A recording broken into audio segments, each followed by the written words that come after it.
दोस्तों, देवी संध्या के कारण ही समस्त पुरुष जाति को मिला यह श्राप। आइए इस प्राचीन कथा के माध्यम से जानते हैं देवी संध्या ने पुरुष जाति को श्राप क्यों दिया था। दोस्तों, एक समय की बात है, देवर्षि नारद भगवान शिव के दर्शन करने के उद्देश्य से कैलाश पर्वत पर जाते हैं। देवर्षि को देखकर भगवान शिव प्रसन्न होते हैं और कहते हैं, हे नारद, आज किस कारण से कैलाश पर तुम्हारा आगमन हुआ है? अवश्य ही प्रभु ने कोई लीला रची है जिसका भाग बनकर तुम यहाँ पर आए हो। नारद जी कहते हैं, हे भोलेनाथ, आप तो संसार के कण में वास करते हैं, भला आपसे कोई बात कैसे छिपी रह सकती है? हे प्रभु, मन में आपके दर्शन करने की इच्छा हुई सो चला आ गया। आज मेरे मन में एक शंका निर्माण हो गई है, उसी का समाधान करने के उद्देश्य से आपके पास आया हूं। कृपया मेरी इस शंका का समाधान कीजिए। भगवान शिव कहते हैं, हे नारद, तुम्हारे मन में जो भी शंका हो निसंकोच होकर पूछ लो, तुम्हारी हर शंका का समाधान किया जाएगा। अतः तुम्हारी जो भी शंका हो पूछ लो। देवर्षि कहते हैं, हे दीनानाथ, आप परम दयालु और कृपालु हैं, अपने सभी भक्तों पर समान कृपा दृष्टि बनाए रखते हैं। भक्त के मन में क्या चल रहा है आप स्वयं ही जान लेते हैं और उसकी इच्छा को पूर्ण करते हैं। मेरे मन में जो शंका है उसे भी आप भली भांति जानते हैं। भगवान शिव कहते हैं, हे नारद, तुम्हारे मन में जो प्रश्न उठ रहा है उसे मैं अवश्य जानता हूं, इसीलिए अब पूछने में संकोच न करो। देवर्षि कहते हैं, हे प्रभु, आज मैं आपके पास यह जानने के लिए आया हूं, देवी संध्या कौन थी और उन्होंने समस्त पुरुष जाति को कौन सा श्राप दिया था। आज मैं आपके पास देवी संध्या का महात्म्य सुनने के लिए ही आया हूं। भगवान शिव कहते हैं, हे नारद, आज तुमने उत्तम प्रश्न किया है, इसमें समस्त मानव जाति का कल्याण छिपा हुआ है। आज मैं तुम्हें देवी संध्या के जन्म की कथा सुनाता हूँ। इस कथा में तुम्हें तुम्हारे सभी प्रश्नों के उत्तर मिल जाएंगे। इसीलिए देवी संध्या के इस प्राचीन इतिहास को तुम ध्यान पूर्वक सुनो। इसका श्रवण करने मात्र से ही कोटि कोटि पाप क्षण भर में जलकर भस्म हो जाते हैं।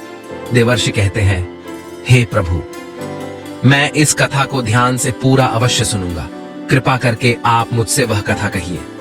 फिर भगवान शिव देवर्षि नारद को उस महान नारी संध्या की कथा सुनाना आरंभ करते हैं। हे नारद, जब सृष्टि का आरंभ हो रहा था तब सृष्टि के रचयिता ब्रह्मा जी कमल के आसन पर विराजित होकर भगवान का ध्यान कर रहे थे। उसी समय उनके मन में सृष्टि का निर्माण करने की इच्छा जागृत हुई।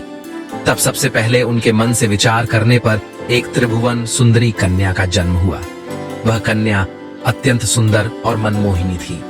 मन से उत्पन्न होने के कारण वह ब्रह्मा की मानस कन्या हुई। ब्रह्मा जी उस समय ध्यान कर रहे थे और ध्यान करते समय वह कन्या उत्पन्न हुई, इसीलिए उसका नाम संध्या हुआ। जब ब्रह्मा जी ने उस अत्यंत सुंदर स्त्री की ओर देखा तो कुछ क्षणों के लिए ब्रह्मा जी का मन विचलित हो गया। उसका मनमोहक रूप देखकर ब्रह्मा जी मोहित हो गए और उनके मन में काम भाव जागृत हुआ। ब्रह्मा जी की ऐसी कुपित दृष्टि पड़ते ही उस देवी का तेज नष्ट हो गया, जिससे वह देवी संध्या बहुत दुखी हो गई और उस स्थान को छोड़कर चली गई। हे नारद, ब्रह्मा जी के मन में किसी भी प्रकार का विकार उत्पन्न नहीं हो सकता, किंतु प्रभु की लीला तो देखिए। उन्होंने अपनी लीला दिखाने के लिए ब्रह्मा जी के मन में विकार डाल दिया। उसी विकार के कारण ब्रह्मा जी के मन में कुछ क्षणों के लिए काम का भाव उत्पन्न हो गया। प्रभु की ऐसी लीला रचने के पीछे समस्त मानव जाति का कल्याण छिपा हुआ था। इसीलिए अब तुम प्रभु की इस विचित्र लीला को ध्यान से सुनो। ब्रह्मा जी के ऐसे व्यवहार से देवी संध्या अत्यंत दुखी होकर चंद्रभाग पर्वत पर ध्यान करने के लिए चली गई। वहां जाकर उसके मन में इस बात की चिंता सताने लगी कि मैं तपस्या किसकी करूं, किस भगवान की आराधना करूं। इसी विचार से वह पृथ्वीलोक पर ब्रह्लोहित नाम के सरोवर के पास चली गई और वहीं पर खड़ी हो गई। फिर महर्षि वशिष्ठ उसी स्थान से गुजर रहे थे तो उन्होंने देवी संध्या को सरोवर के पास खड़ा हुआ देखा। देवी संध्या को अकेले उस स्थान पर देखकर महर्षि वशिष्ठ उसके पास चले गए और पूछने लगे, भद्रे, तुम कौन हो? किसकी पुत्री हो? इस भयंकर वन में किस लिए घूम रही हो? यदि कोई गोपनीय बात ना हो तो अवश्य तुम्हारा उद्देश्य बताओ। तब देवी संध्या ने उनके साथ जो हुआ वह बताया और कहा, हे मुनिवर, इस पर्वत पर तपस्या करने के उद्देश्य से आई हूँ।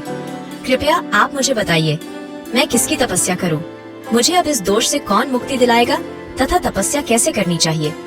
कृपया मुझे उपदेश देकर अनुग्रहित कीजिए। संध्या की बात सुनकर महर्षि वशिष्ठ कहने लगे, हे देवी, तुम भगवान नारायण की तपस्या करो। ओम नमो नारायणाय नमः इस महामंत्र का जाप करो। जब तक भगवान के दर्शन ना हो तब तक इस मंत्र का जाप करती रहो। स्वच्छ वस्त्र पहनकर उत्साह और प्रेम के साथ इस नियम का पालन करो। मौन धारण करते हुए भगवान के नाम का जाप करो। तुम्हारी भक्ति से प्रसन्न होकर भगवान विष्णु तुम्हें अवश्य दर्शन देंगे। इस प्रकार से महर्षि वशिष्ठ देवी संध्या को उपदेश देकर वहां से चले गए।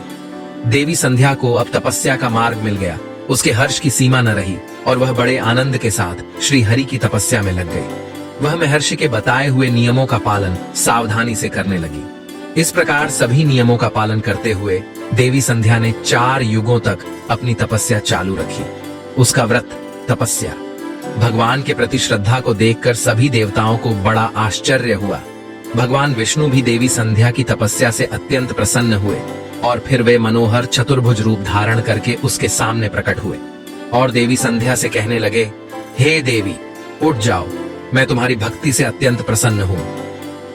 भगवान विष्णु की मनोहर छवि देखकर देवी संध्या शीघ्रता से खड़ी हो गई। भगवान का वह रूप सैकड़ों सूर्यों के समान तेजवान दिखाई पड़ रहा था। भगवान के ऐसे रूप को देखकर देवी संध्या स्तब्ध हो गई। उसे समझ में नहीं आ रहा था कि वह क्या करे और क्या कहे। उसके मन में भगवान की स्तुति करने की अभिलाषा हुई, किंतु वह भगवान के उस रूप को देखकर कुछ भी बोल नहीं पा रही थी। फिर भगवान विष्णु ने देवी संध्या की मनोदशा को जान लिया और उसे दिव्य ज्ञान, दिव्य दृष्टि तथा दिव्य वाणी प्रदान की। फिर देवी संध्या बड़े उत्साह से भगवान विष्णु की स्तुति करने लगी। उसके एक एक वाक्य में उसकी भक्ति और समर्पण दिखाई पड़ रहा था। तपस्या के कारण संध्या का शरीर अत्यंत क्षीण और कमजोर हो गया था।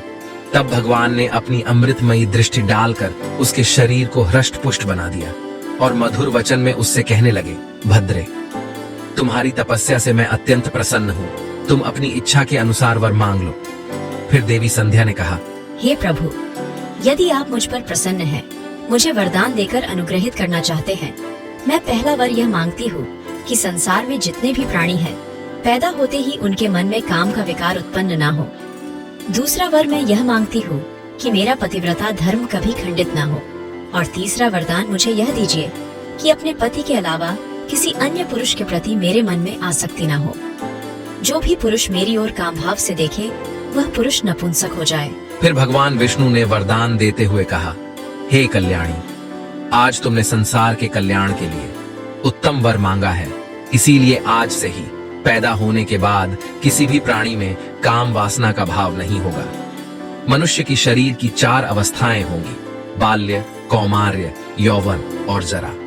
मनुष्य को कौमार्य अवस्था के अंत में ही काम भाव का उदय होगा। तुम्हारी इस तपस्या से आज मैंने यह मर्यादा स्थित कर दी है, संसार में कोई भी प्राणी पैदा होते ही काम भावना से युक्त नहीं होगा। तुम्हारे सतीत्व की प्रशंसा तीनों लोकों में होगी और तुम्हारे पति के अलावा जो भी पुरुष तुम्हें काम की दृष्टि से देखेगा, वह तुरंत ही नपुंसक हो जाएगा। तुम्हारे पति बड़े भाग्यवान, तपस्वी, सुंदर तथा तुम्हारे साथ 7 कल्पों तक जीवित रहने वाले होंगे। हे देवी, तुमने जो जो वर मांगे हैं, मैंने वह प्रदान किए हैं। अब मैं तुम्हारे मन की बात कहता हूँ। पहले तुमने अग्नि में अपने शरीर को त्याग देने की प्रतिज्ञा की थी।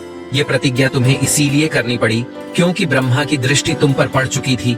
निर्दोष होने पर भी तुम अपने इस शरीर को त्यागना चाहती हो। यहाँ से पास ही चंद्रभागा नदी है। उस नदी के तट पर महर्षि मेधातिथि एक ऐसा यज्ञ कर रहे हैं जो 12 वर्षों में पूर्ण होगा।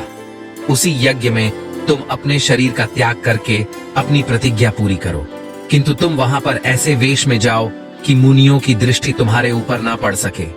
मेरी कृपा से तुम अग्निदेव की पुत्री हो जाओगी, जिसे तुम अपना पति बनाना चाहती हो। उसका चिंतन करते हुए तुम उस अग्नि में अपना शरीर त्याग दो। इतना कहकर भगवान विष्णु ने अपने हाथ से देवी संध्या के मस्तक को स्पर्श किया। भगवान का स्पर्श होते ही देवी संध्या का शरीर आटे का बन गया। भगवान ने ऐसा इसीलिए किया क्योंकि मुनियों का वह यज्ञ संसार के कल्याण के लिए हो रहा था और उस अग्नि में मांस ना गिरे और अग्निदेव मांस भोजी ना बन जाए। तदनंतर देवी संध्या अदृश्य होकर उस यज्ञ के स्थान पर गई। उस समय उसके मन में एक ही भावना थी। उसने पृथ्वी पर आते ही सबसे पहले महर्षि वशिष्ठ जी के दर्शन किए थे। इसीलिए उसने अपने मन में महर्षि वशिष्ठ जी को ही अपना पति मान लिया और उन्हीं का चिंतन करते हुए उन्होंने यज्ञ की अग्नि में अपने शरीर को त्याग दिया। फिर भगवान की आज्ञा से अग्निदेव संध्या के शरीर को सूर्यमंडल पर लेकर गए। फिर सूर्यदेव ने संध्या के शरीर के 2 भाग करके देवताओं और पितरों को प्रसन्न करने के लिए अपने रथ पर स्थापित कर दिया। उसके शरीर का ऊपरी भाग प्रातः काल हुआ और शेष भाग संध्या काल हुआ। देवी संध्या के कारण ही सुबह सूर्योदय के समय को प्रातः संध्या कहा जाता है और सूर्यास्त के समय को संध्या काल कहा जाता है। इस प्रकार से देवी संध्या, जो त्याग की मूर्ति थी, उन्होंने अग्नि में प्रवेश करके अपने जीवन को समाप्त कर दिया।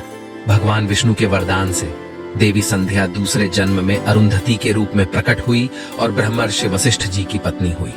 भगवान शिव कहते हैं, हे नारद, इस प्रकार से देवी संध्या के कारण ही संसार में जन्म लेने वाला प्रत्येक प्राणी काम के भाव से रहित होता है। उसके अंदर किसी भी प्रकार की काम वासना नहीं होती है और जब वह कौमार्य को प्राप्त हो जाता है तभी उसमें काम वासना उत्पन्न होती है। इस प्रकार से मैंने आपको देवी संध्या के जीवन का चरित्र सुना दिया है। देवर्षि कहने लगे, हे प्रभु, आपने देवी संध्या के चरित्र को सुनाकर मुझ पर बड़ा उपकार किया है। देवी संध्या की कथा सुनकर मैं धन्य हुआ। आपका कोटि कोटि धन्यवाद। हे प्रभु, अब मैं इस कथा का तीनों लोकों में प्रचार करूंगा। तो दोस्तों, इस प्रकार से भगवान शिव ने देवर्षि को देवी संध्या की कथा सुनाई है। आपको यह कथा कैसी लगी? कमेंट करके अवश्य बताएं। जानकारी अच्छी लगी तो वीडियो को लाइक जरूर करें और कमेंट में हर हर महादेव, जय श्री हरि विष्णु अवश्य लिखें। साथ ही चैनल को सब्सक्राइब करें ताकि ऐसी ही आध्यात्मिक जानकारी आपको प्राप्त हो। मिलते हैं अगली प्रस्तुति में। आज के लिए बस इतना ही। आप सभी का धन्यवाद।